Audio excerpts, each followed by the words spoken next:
Good morning, and welcome to our first study in the Book of Esther. This is a short book of about 12 chapters, which comes just before the book of Job in the Old Testament. Now, this is somewhat of a unique book in the Bible in that the name of God is not mentioned once, nor is prayer mentioned once. And it is also only one of two books in the Bible mentioned or named after a woman.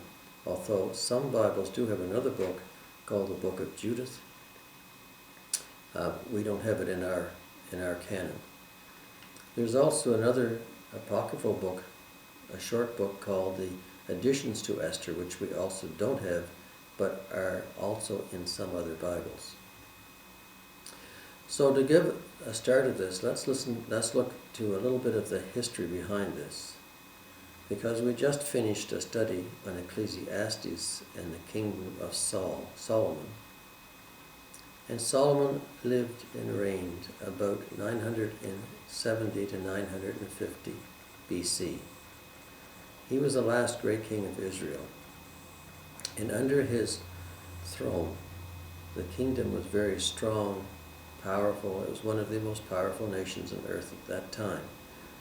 But if you recall from the last study, Solomon did not remain faithful to God. And therefore God told him in 1 Kings chapter 11, that he would tear the kingdom away from Solomon and give it to his servant. He will not tear it out of your hands, but out of the hands of his son. Now after Solomon died, his son Rehoboam came to the throne. And he was not a good king. And during his short reign, there was a division in the land, such that a servant of Solomon's called Jeroboam became commander and control and ruler of the northern part of the kingdom, called the North Kingdom, or the Kingdom of Israel.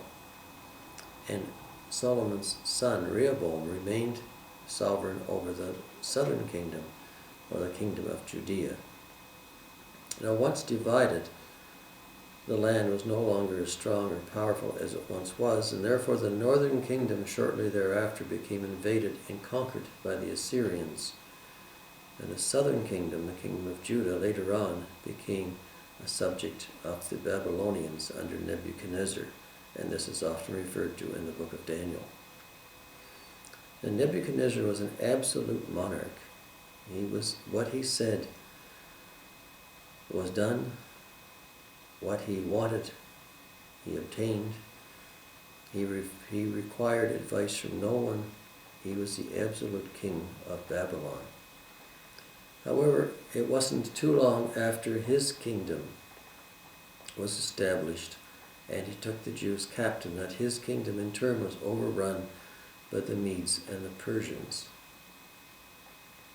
And the Medes and Persians at that time then took the slaves of Jerusalem and Judea, which had become slaves under Nebuchadnezzar in Babylon. They then became subjects under the kings of Persia.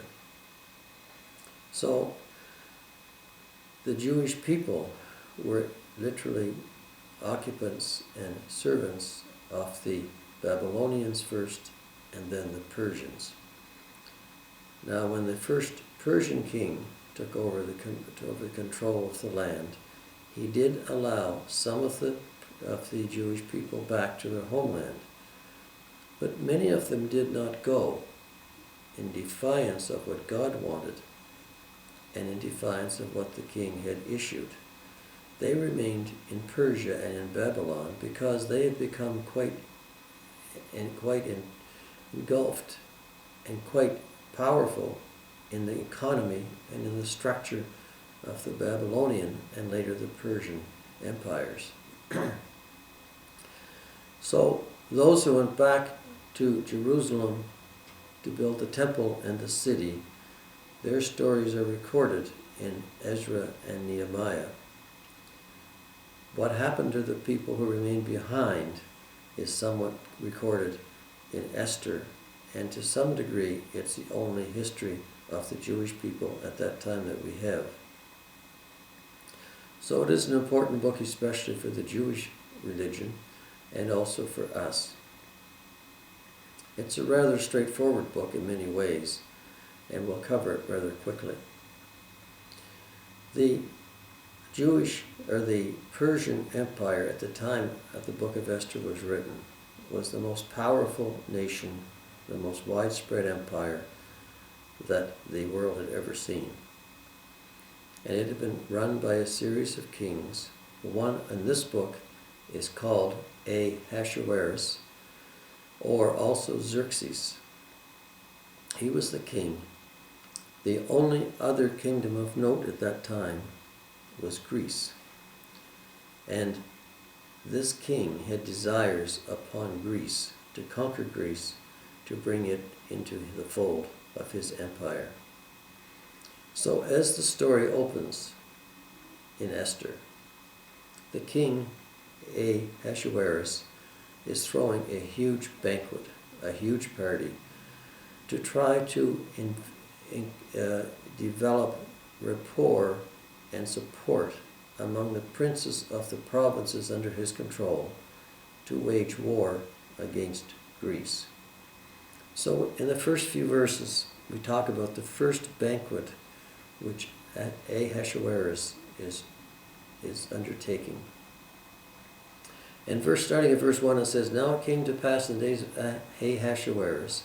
This was the Ahasuerus who reigned over 127 provinces, or dominions, from India to Ethiopia.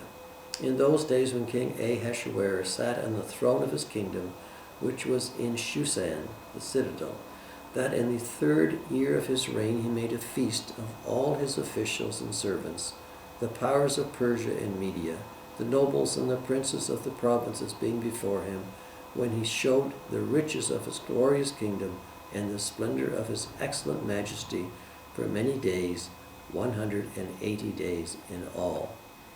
So he's talking about this huge, long party that this king is showing and is throwing for all the princes and all the commanders of his army and all the major important rulers of the lands under his domain.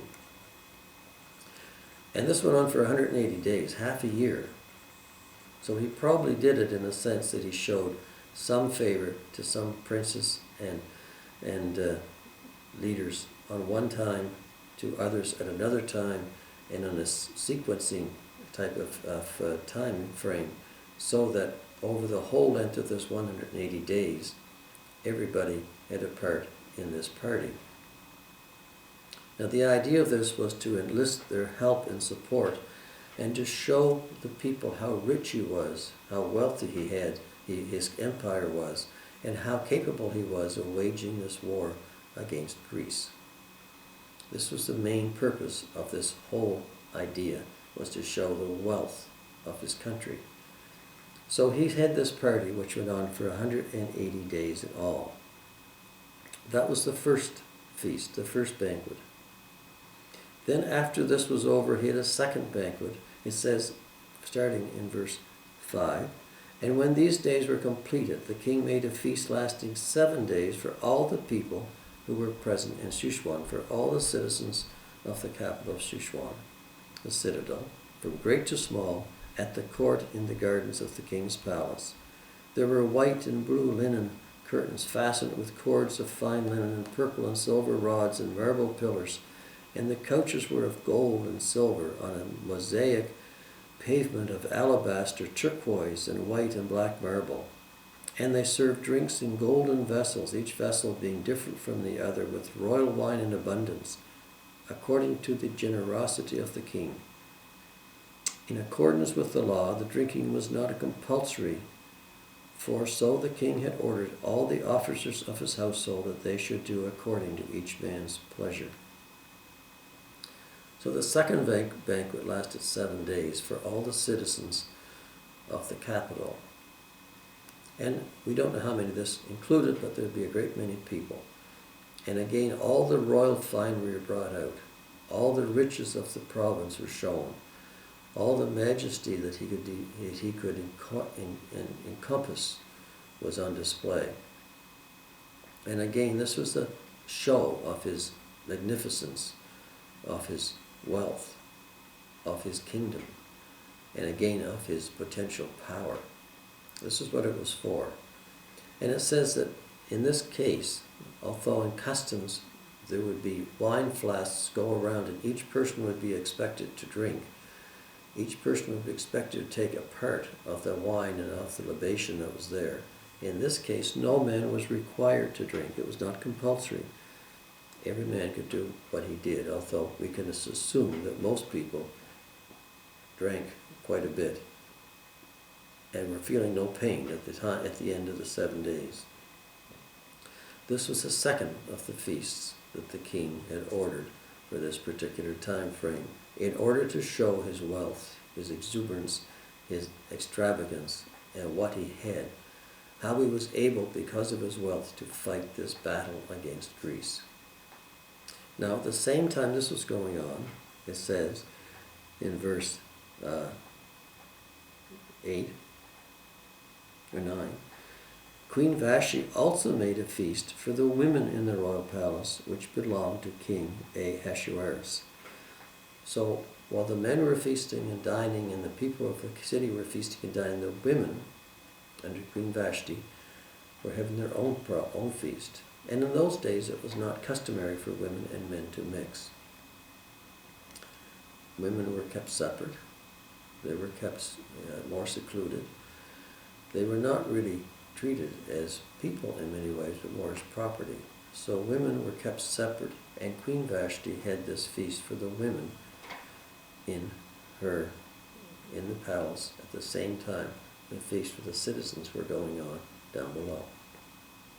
So this sets the stage for the beginning of this book, this great feasts and feasts that the king provided.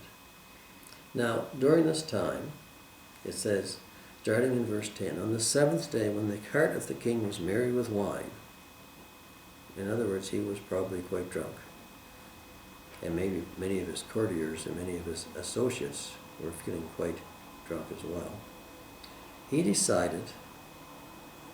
he commanded Mehuman, Biztha, Harbon, Bigtha, Abagtha, Zethar, and Carcas, 7 eunuchs who served in the presence of King Ahasuerus, to bring Queen Vashti before the king, wearing her royal crown, in order to show her beauty to the people and the officials, for she was beautiful to behold.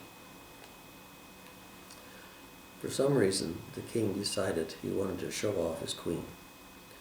Now, there is some suggestion in some commentaries that there was a contest or some debate between all these kings and princes as to which country had the most beautiful women. And the king, wanting to be on top as usual, he decided to show his queen to these officials to show how beautiful she was. Some people say when this comes in, wearing her crown, that this was all she was supposed to wear, although that's not really documented anywhere. But in any case, this was not something that was common, because in those days women would not come before other male people without being veiled or being at least fully clothed. And so Queen Vashti had this request made to her by the king. However, starting in verse 12, Queen Vashti refused to come at the king's command, brought by his eunuchs, and therefore the king was wroth. He was furious, and his anger burned within him. So this was an embarrassment to the king. This was an embarrassment that his queen had refused to come before him, before his other princes, had refused to show herself when he had bragged about how beautiful she was, when apparently this conversation about the beauty of women in various countries was being carried on. She refused to come and show herself as she was commanded. And the king was really annoyed at this. he probably sobered up fairly quickly in many ways. But anyway, the idea went through the palace and probably through his own mind that he was trying to convince these princes and these commanders to fight with him in a battle against Greece. If he could not control his own wife, how could he possibly control an army in a battle against a foreign country? This was probably going through his mind, and this is commented on in some centers by people, thinking this was the part of the reason why he was so angry and he was so wroth. Some people also say that this request and refusal occurred not only once, but a number of times, and she continued to refuse to come. So then it goes on into verse 13, where it says, "The king said to the wise men who understood the times, for this was the king's manner towards all who knew law and justice," because unlike Nebuchadnezzar, who was an absolute monarch, who everybody did what he asked, the kings in Persia took advice. They took counsel. They did not act on their own. They took advice under the laws of the land. And this is what happened here. It says, "The king said to the wise men who understood the times, for this was the king's manner towards all who knew law and justice, those closest to him, being Carcina, Sethar, Admatha, Tarnish, Meres, Mersina, and Memucan, the 7 princes of Persia and Media, who had access to the king's presence and who ranked highest in the kingdom." These were the top leaders under the king in all of these 127 provinces. These were the leaders who would be required to go with him, to be with him, to support him in any conflict against Greece. So he went to these people and asked for their advice. "What shall we do to Queen Vashti, according to the law, because she did not obey the command of King Ahasuerus, brought to her by the eunuchs?" Now again, Nebuchadnezzar could just do what he wished. But the king of Persia was more bound by the laws of the land and by the advice of his contemporaries than was the Babylonian ruler. So he asked for this advice. What do we do? What do we do to the queen who refused the king's command? And Memucan answered before the king and the princes, "Queen Vashti has not only wronged the king, but also all the princes and all the people who are in all the provinces of King Ahasuerus. For the queen's behavior will become known to all women, so that they will despise their husbands in their eyes when they report. King Ahasuerus commanded Queen Vashti to be brought in before him, but she did not come. This very day the noble ladies of Persia and Media will say to all the king's officials that they have heard of the behavior of the queen. Thus there will be excessive contempt and wrath." So this king, this prince Memucan, who was one of the top leaders under the king, gave this advice, saying that because the Queen Vashti did not agree to the king's command, then men would lose their control throughout the empire, and all women would start refusing their husband's command, and the men would lose control of the household. This was the fear put forward by this prince, that this was an example which had to be stopped, had to be stamped out right now. It could not be allowed to go on, because of the fact that once other women heard of what Queen Vashti had done, that she had asserted her authority against the king, then women everywhere would assert authority against their husbands. And this was not in keeping with the culture of the time, when women were really considered property rather than people. So, this is what they said: "If it pleases the king, let a royal decree go out from him, and let it be recorded in the laws of the Persians and the Medes, so that it will not be altered. This was to become law. That Vashti shall come no more before King Ahasuerus, and let the king give her a royal position to another who is better than she. When the king's decree which he will make is proclaimed throughout all his empire, for it is great, all wives will honor their husbands, both great and small. So in order to make sure the women respected the rule of the husband, in order to make sure the husband remained king of the household, and to refute what Queen Vashti had done to the king, there was to be a law made that the queen was to be banished. The queen was to be no more before the king, and this was to become a law, implying that if this happened to her, then other women throughout the empire would more greatly stick to their duty to honor their husband.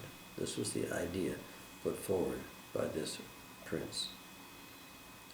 And the reply pleased the king and the princess, and the king did according to the word of Memucan.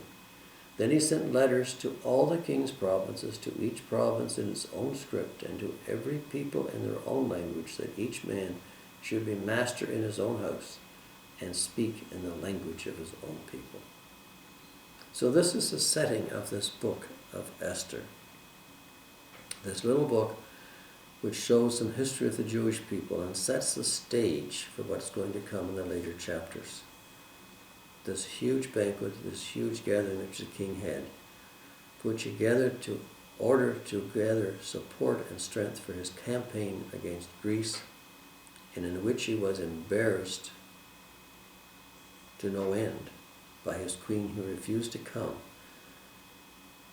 This resulted in the prince and the king then making a law which banished Vashti from the kingdom, from the queenship, and in an effort to ensure that women throughout the kingdom would then honor and respect their husbands, and that what Vashti had done would not spread throughout all the households of the empire. So the refusal of Queen Vashti ended up in her being banned, in her losing the crown and being banned from the household, in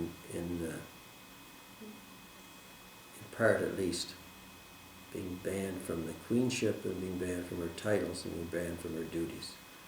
Now, some people say she remained in the household, not as queen, but still as Ahasuerus' wife for some time following this. But it says right in this verse that the king did according to the word of Memucan, which would be to ban Vashti from the king's presence. And he made this as a law which went through all the provinces in order to support the authority of men in the household. Now this is the basis of this.